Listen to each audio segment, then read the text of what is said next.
తాకట్లో ఉన్న మీ బంగారాన్ని విడిపించి ఆ రోజు ఆన్లైన్ రేటుకి కొంటాం. Sharma gold company. Welcome to Suman TV. Pranay హత్య కేసులో నల్గొండ కోర్టు ఇచ్చిన తీర్పుని అమృత ఎలా రిసీవ్ చేసుకుంటుంది? ఇప్పుడు అతిపెద్ద ప్రశ్నగా మారింది ఇదే. ఎందుకంటే అమృత ఈ కేసులో ప్రణయ్కి న్యాయం జరిగిందనుకుంటుందా, లేకపోతే తన కుటుంబం అంతా సర్వనాశనం అయిపోయిందని బాధపడుతుందా? ఈ ప్రశ్నలకు ఇప్పుడు సమాధానం తెలుసుకోవాలని ప్రతి ఒక్కరూ ఆసక్తిగా ఎదురు చూస్తున్నారు. ఎందుకంటే ప్రణయ్ హత్య కేసే అమృత వల్ల జరిగింది. ప్రణయ్ హత్య జరిగిందే అమృత కోసం.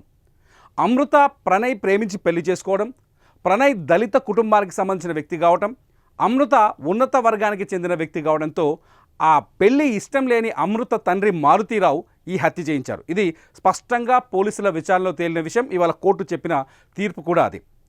అమృత ప్రణయ్ దగ్గర ఉన్నంతకాలం, అంటే ప్రణయ్ హత్య జరిగినప్పుడు తన ఎవరైతే ప్రణయ్ని చంపారో వాళ్ళకి కఠిన శిక్ష పడాలని, వాళ్ళకి కూడా అటువంటి శిక్షే పడాలని కోరుకుంది అమృత. చాలా రోజుల పాటు ఆమె కన్నీళ్ళు పెట్టుకుంది. అమృత ఆ టైంలో, ప్రణయ్ హత్య జరిగిన టైంలో తను అప్పుడు ప్రెగ్నెంట్, ఇప్పుడు అమృతకి కొడుకు కూడా ఉన్నారు. సో ఈ టైంలో ఇదంతా అంటే దాదాపు 5 సంవత్సరాల 9 నెలలు పూర్తయిన ఈ టైంలో తీర్పు వచ్చింది. ఈ తీర్పు పైన ఇప్పుడు అమృత ఎలా స్పందిస్తుంది అనేది ఆసక్తికరంగా మారుతుంది. ఎందుకంటే ప్రణయ్ హత్య జరిగిన తర్వాత కొంతకాలం ప్రణయ్ ఇంట్లోనే ఉంది. అమృత తన కొడుకు పుట్టే వరకు అక్కడే ఉంది. ప్రణయ్ కుటుంబ సభ్యులు బాలస్వామి కావచ్చు, అత్తతో పాటు ఆ ఇంట్లోనే కొంతకాలం జీవించింది. ఆ తరువాత ఆ కుటుంబాన్ని వదిలేసి ఎప్పుడైతే మారుతీరావు, అమృత తండ్రి మారుతీరావు ఆత్మహత్య చేసుకున్నాడో, ఆత్మహత్య చేసుకున్న తర్వాత అమృత మనసు మారినట్టుగా స్పష్టంగా అందరికీ తెలుసు. అమృత ఆ కుటుంబాన్ని వదిలేసి, ప్రణయ్ కుటుంబాన్ని వదిలేసి తను హైదరాబాదులో జీవిస్తుంది. చాలామంది చెప్తున్నారు అమృత తన తల్లితో కలిసి హైదరాబాదులో జీవిస్తున్నారని చెప్పేసి. అమృత ప్రణయ్ హత్య తర్వాత కొంతకాలానికి తన మానసికంగా కూడా కొంత స్వాంతన పొందిన తర్వాత, తన ప్రశాంతత వచ్చిన తర్వాత తను కూడా సోషల్ మీడియాలోకి వచ్చింది, వీడియోలు చేయటం మొదలుపెట్టింది. అమృత సోషల్ మీడియాలో చాలా యాక్టివ్గా కనిపిస్తున్నారు.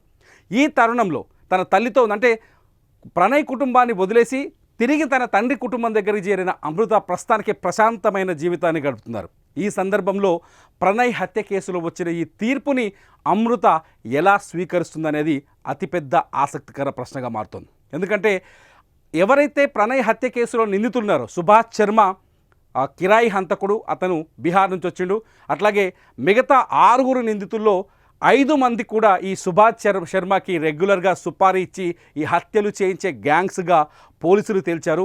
కానీ ఇదే మొత్తం మిగిలిన 7 మందిలో A1గా అమృత తండ్రి మారుతీరావు ఉంటే A8గా 8వ నిందితుడిగా అమృత సొంత బాబాయ్ శ్రవణ్ కూడా ఉన్నారు. సో ఇప్పుడు శ్రవణ్ కూడా యావజ్జీవ శిక్ష పడింది. శ్రవణ్ జైలుకి వెళ్లాల్సిన పరిస్థితి ఏర్పడింది. ఈ నేపథ్యంలో అమృత ఈ తీర్పుని ఎలా స్వాగతిస్తుంది అనేది అతిపెద్ద ప్రశ్నగా మారింది. ప్రణయ్ని అమృత పెళ్లి చేసుకోవడం వల్ల అతిపెద్ద, అంటే చేసుకున్న తర్వాత జరిగిన ఈ మొత్తం ఉదంతంలో 2 కుటుంబాలు పూర్తిగా నాశనమయ్యాయి. ఒకటి ప్రణయ్ కుటుంబం, ప్రణయ్ దారుణంగా హత్యకు గురి కావడం, వాళ్ళ తల్లిదండ్రులు ఇప్పుడు తీవ్రమైన మనోవేదనలో, బాధలో మిగిలిపోవడం.